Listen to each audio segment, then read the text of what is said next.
Now, I think that's fine. I built my house, so that's okay. And this is what we should be running our water system and our water delivery system. Remember, this is just a delivery system. The way we run our energy systems. We used to go to flat rate energy pricing, then we went to off-peak pricing and differential pricing, and then we went to ways in which the energy companies were paying you to conserve, which is what they're doing for my air conditioning system. And so what we've got to do is we've got to be more efficient. We live in a fluctuating environment where the margins, we can't afford to build things extra big to allow for fluctuations anymore. We have to build them to the right size and then get people to adjust their demands. So the same thing goes for water as it goes for power. Yes, Bob. Has anyone done reliability pricing studies, like real applications in the field with water? I don't think so. I'm sure they have in other places. There's a very active water market on the Murray-Darling River in Australia, for which I'm aware of and actually on my phone. If you want to come up afterwards, we can probably dial in and see what we can buy water at. The market there runs on a daily basis, and it's like the ISO market. It's a private version of the ISO market that we have here for energy. So if you're in the energy business, you can buy your energy a day ahead, a month ahead, 3 hours ahead, and you can buy energy for 7 o'clock tomorrow morning now. And we won't have the same thing in water, but something along those same lines is probably necessary. Yes. You see, I was in Morocco recently and saw all the drip irrigation. They don't have much water. You see how drip irrigation, converting certain crops to drip irrigation, like ones that would work for drip irrigation. You see that as part of the demand side of the water? Without question, it's part of the demand side, and of course it's actively involved by farmers at the minute. And if you look at the statistics, there's just a steady shift towards drip irrigation. One of the really interesting things about drip irrigation is that sometimes it uses more water,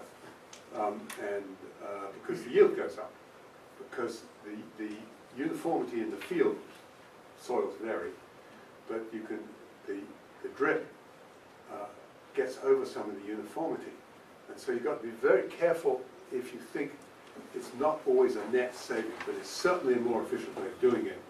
And the farmers that I talk to are well aware of the benefits and costs of doing it, and it's coming in steadily. It's of course a function of the value of water.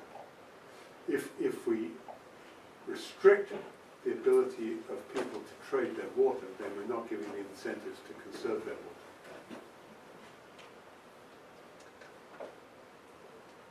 Yes? Could you summarize a little bit more about what reliability pricing is and how it works? Yes. Okay, I should have shown you the hydrograph of the four rivers, the American River, the Sacramento River, the Eel River, and the Feather. But fundamentally, if you take those big rivers, there's an interesting 72-year plot. And you look at that, and what the flows are, index flows, and you can see there's high flow years, low flow years, but rather few years which are in that middle. So this means that any flow coming down the Sacramento River is going to be inherently uncertain between years. But the environmental requirements for the delta are standard. They're standardized.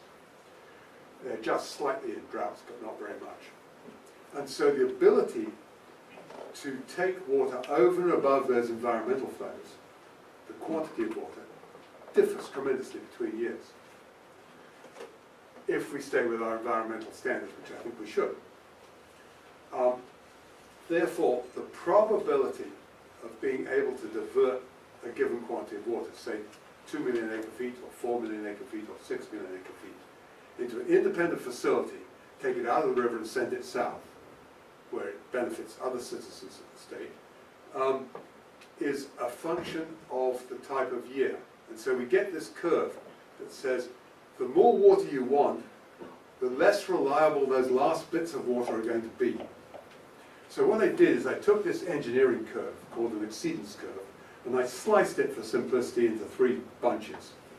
Up to 80%, or maybe it was 85, I forget. From 85 to 60, and then 60% and below, 60 to 40 or something, we cut it off. We then had, okay, so you can either buy reliability class 1, class 2, or class 3. And then, of course, they were priced differently. And we told the different students, there were a group of students who were, say, low-value agriculture as opposed to high-value agriculture. High-value agriculture would value reliability higher than low-value agriculture. And likewise, urban would value it higher than agriculture. And we told them, okay, this is the amount of money, if you get this amount of high reliability water, you'll make. And so they went in to bid it, but they knew the maximum value to themselves. And the question is, how close to that value do they go? And how much profit margin do they look for? Because that's what we paid them.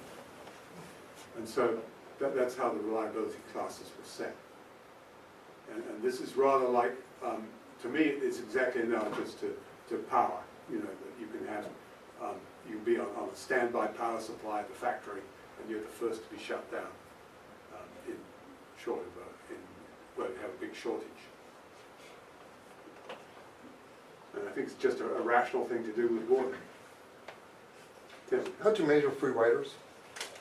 We measured free riders by the amount of benefit they got as opposed to the amount of revenue they contributed. And so it was, we could think of it as ideally, if you had 0 free riders, then if your value for this water, say in reliability context, was, pick a figure, $600 an acre foot, and you managed to get it for an average cost price of $350, then you'd have $250 worth of free riding because somebody is paying for that facility. So it's a measure of trade or surplus. If It's you a get measure of If surplus. you get a lot of trade or Yeah, surplus, yeah. you're a winner of free rider. Yeah. Okay. Because, and we call it free riders because we've got a 0 profit. This thing is being built at 0 profits. So if you've got 0 profits, but I'm making money, what do we know? Somebody else is losing, and I'm riding on them. Just give us some examples of people that would want high reliability and people who would want low reliability inside agriculture.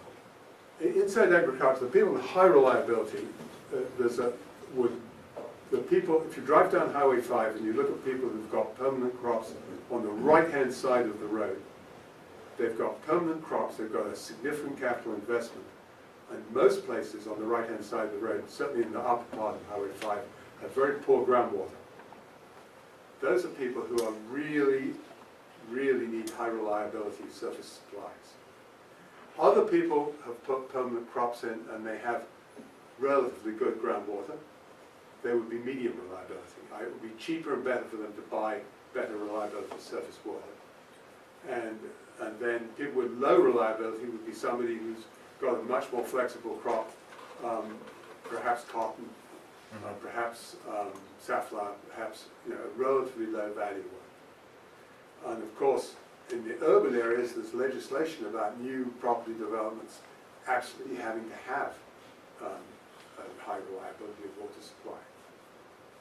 And some districts, if you look at some of the southern metropolitan areas, they're deliberately building in what they call a portfolio approach, where they've got a whole series of different supply options. And that, of course, gives them greater capacity to respond. And they might go for a medium reliability, even though they want the overall effect to be high reliability, but they get that by having multiple sources. Yes? I wonder, how might reliability pricing for this conveyance facility influence market economics for additional storage, either north of the delta or south of the delta in water banks? I think it would certainly help it south of the delta. Already we have storage south of the delta. For instance, let me give 2 examples of Diamond Valley Lake and Metropolitan or Kern County Water Bank, which I'm told are in need of additional low-cost replenishment supplies in wet years, and unable to get them.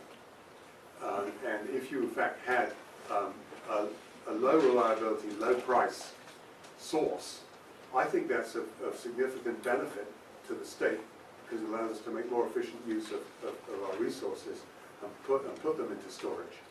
But if it's low reliability, high price, it just is not worth the cost of moving it, putting it in and getting it out, and letting it sit there till the next drought comes along. So I think it would definitely encourage it below, south of the delta.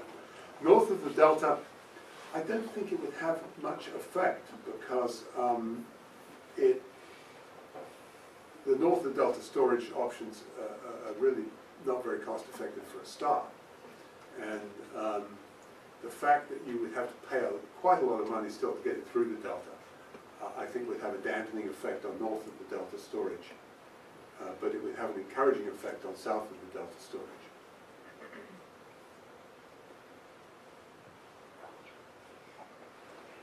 All clear? It's easy. Thank you, Richard.